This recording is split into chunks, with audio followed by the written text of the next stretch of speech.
Tem coleguinha falando que a presidente do Palmeiras está certa porque ela é a única que peita o Flamengo. Por que tem que peitar o Flamengo, bonitão? Me diz. Por que tem que peitar o Flamengo?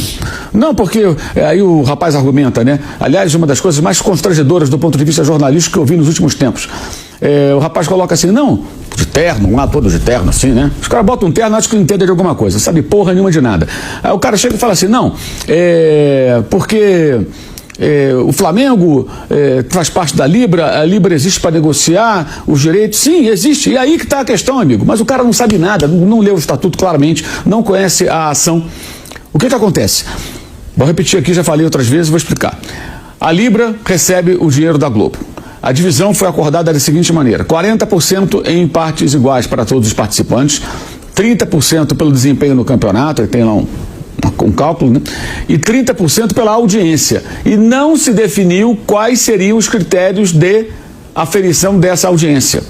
Essa mudança que o Landim aceitou, em relação ao contrato passado, o Flamengo deixa de ganhar, ou passa a ganhar, menos 100 milhões de reais por ano. 500 milhões em 5 anos, o que dá $500 milhão. Se tem um clube abrindo mão de dinheiro, é o Flamengo, gente. Isso não é uma opinião, isso é uma informação.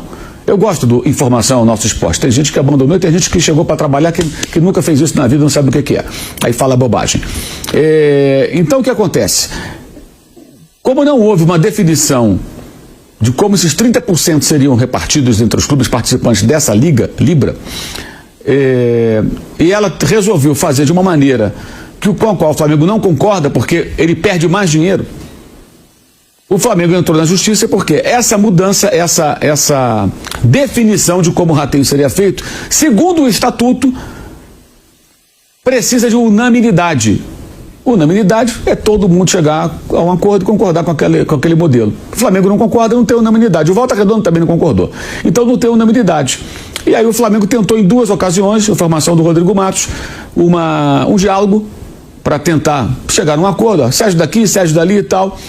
E não houve diálogo. O Flamengo botou na justiça, e a justiça foi que bloqueou o dinheiro, não o Flamengo. O Flamengo não bloqueia nada. Quem bloqueia é a justiça. E por que bloqueia? Porque se você não bloquear esse dinheiro, e isso pode levar anos, Thiago. Digamos que daqui a 2, 3 anos sai uma definição e o Flamengo vença. Os clubes já gastaram dinheiro, vai receber quando? Nunca, né? Ou de edição nunca. Correto? Por isso que a justiça bloqueia a verba. É muito fácil entender. É inacreditável que os jornalistas profissionais não consigam entender uma coisa tão básica. Você pode até discordar de uma lei. Acho que essa lei não é justa. Ok. Mas se a lei existe, você vive sob digamos, um regime no qual você tem que se adequar a ela. Isso é uma decisão judicial. Uma decisão da justiça. E ela faz isso sempre. Em casos em que há uma disputa por um dinheiro e não se sabe quem vai ser o dono daquela grana ou quem fica com quanto. É meio que um padrão, não é nada de novo. Ah, mas o Flamengo está sacaneando os clubes.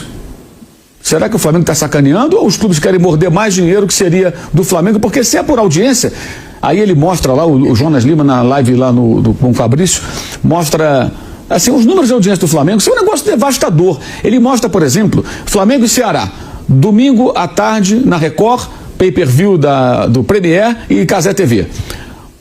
Corinthians e Palmeiras, mesmíssima coisa. Cazé TV, pay-per-view do Premier e Record. O número de visualizações de Flamengo e Ceará, desculpa, não é por causa de Ceará, né? É Ceará e Flamengo, na verdade, o jogo foi lá em Fortaleza, ele é quase 50% superior. É absurdo, é 14 milhões e tudo contra 9 milhões e pouco. É bizarro. É bizarro, assim, o Flamengo dá muita audiência, e no Brasil inteiro. E aí o Flamengo quer, por exemplo, defende a tese de voltar a você usar como parte do critério de medição de audiência o pay-per-view, porque quando você compra pay-per-view, você diz o time pelo qual você torce. E aí você tem já uma referência de quem traz mais compradoras de pacote de pay-per-view, correto? E isso foi tirado. E essa é uma forma razoável de você medir parte da audiência. Aí você usa o Cantar Ibope, você pode usar os views na Cazé TV, que é o canal do YouTube que transmite, né, os jogos do Campeonato Brasileiro, e formar ali um modelo que distribua corretamente o dinheiro. Aí você pode negociar, você pode até, aí uma sugestão que eu daria, garantir um valor mínimo ou um percentual mínimo para os clubes que têm pouca torcida, para que eles mordam pelo menos um pedaço daquilo ali, não fiquem com nada ou quase nada, entendeu? Então você tem aí uma discussão que não deixou de existir. Tentaram enfiar a goela abaixo, o Flamengo está defendendo os interesses dele, gente. A obrigação do presidente do Flamengo é defender os interesses dele. O resto que está se falando de briga com o Flamengo e tal, não tem nada a ver com a discussão. É só pirotecnia. Não tem nada que o Flamengo jogar sozinho, tem nada. Até porque não existe liga nenhuma. Não tem liga, gente.